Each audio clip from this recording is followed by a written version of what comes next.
Okay, viewers, that was my daughter's suggestion. Call you guys viewers. So great, we got that down pat. Hopefully I'll remember that. But anyway, we finally got done with the driveway. That was a backbreaker. I did get the other work done, which was, mopping and dusting. Well, sweeping, mopping, dusting, cleaning the bathroom, dishes, whatnot. So it's kind of late in the day, but I'm still going to proceed here because I don't think I need much time. So remember I said earlier that I'm going to be putting some wood braces here in the wall because I really don't like these type of anchors.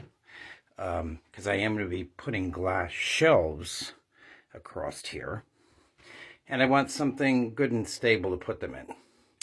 I did notice that we do have our plumbing down there. Now typically, if you have, your plumbing, typically it comes through the floor. So you think, oh, well, the pipe doesn't go up the wall. Well, in this case, yes, it does, because this is a basement. All the water's in the ceiling. So it probably comes down this wall. So you have to be very careful when you're cutting out the drywall. I did make sure I went and got everything we needed here. So I got the drywall. Here's my wood. And of course, there's the screws. And of course, our equipment. Down here, I think we're going to get away with cordless tools. So I ought to cut out the drywall, an impact to set the screws. Now, if I was doing a very large drywall job, I'd probably use my drywall screw gun. But this is such a small project, we don't need to get that involved. So I'm going to get started.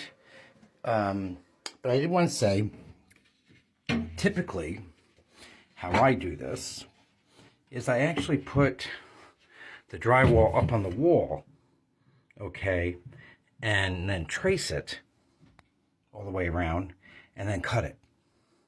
So I'm going to get started with that, and I'll probably pause this, do that part. I'm going to use the corner as the square, but I'm not going to go all the way to the corner because I don't want to cut away in here because that would involve taping this wall and that wall. So I'm just going to use the corner for the square. Okay, then pull it off and probably cut it somewhere in here. So I'm going to put it up there, trace it out, and then show you what that looks like, and then pause it again, cut it out, show you what that looks like, and then of course we'll also be able to look at the guts of the wall as well, see what we got in there. So I'll see you in a short. Okay, so we've now traced the drywall. By the way, that was a piece of 2x2 drywall just picked up from Lowe's. I think it's a good way to salvage damaged drywall. I think they cut up in pieces so they can sell it to you and still make money on it. But that being said, now we're going to cut it. So I'm going to pause this and we'll be right back. Okay, so we've got the hole cut out. Now let's just see. I already dry fitted it, so I cheated. But let's see if it fits.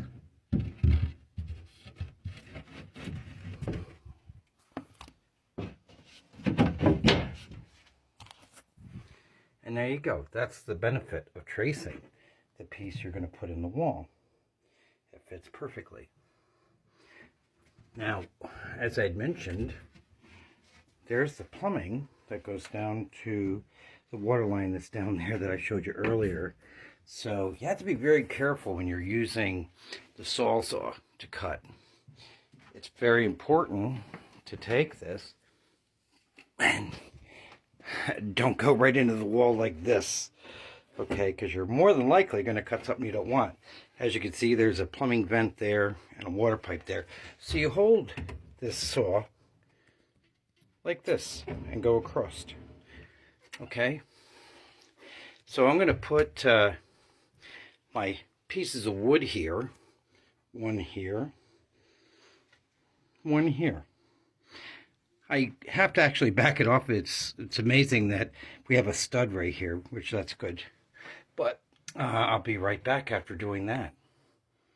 Okay, so now we've got our pieces of wood. I did want to say that there were hardware braces that typically something of my pet peeves when I do a bathroom. I'll usually go around the bathroom with wood so that if you want to put towel bars or paper holders or whatever not paper holders, but towel bars, towel rings at that height, then there's a block there for it.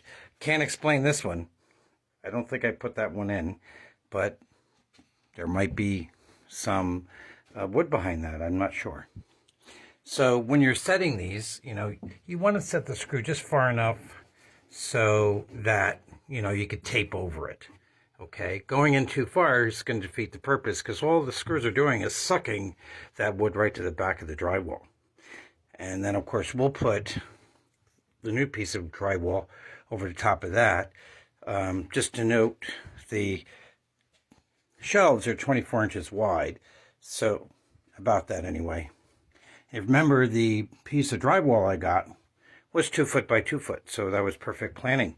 So now we're going to put on the drywall, then we'll be ready for taping. Okay, so now we've got our piece of drywall up, and just a little thing I've learned over time is, one is, we were using the impact, so we weren't using, a drywall screw gun, which automatically sets it. So we were using this guy, the impact. But you don't want to set them too far, because otherwise you defeat the purpose of putting the wood back there. So, you don't want to set them too far. You take a knife, okay, and you run it over the area that you did. See here? Hear that click?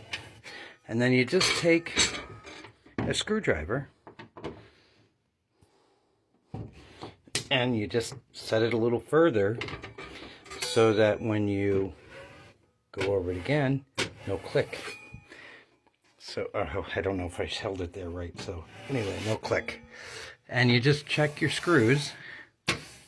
There's a little click there. So we'll do that.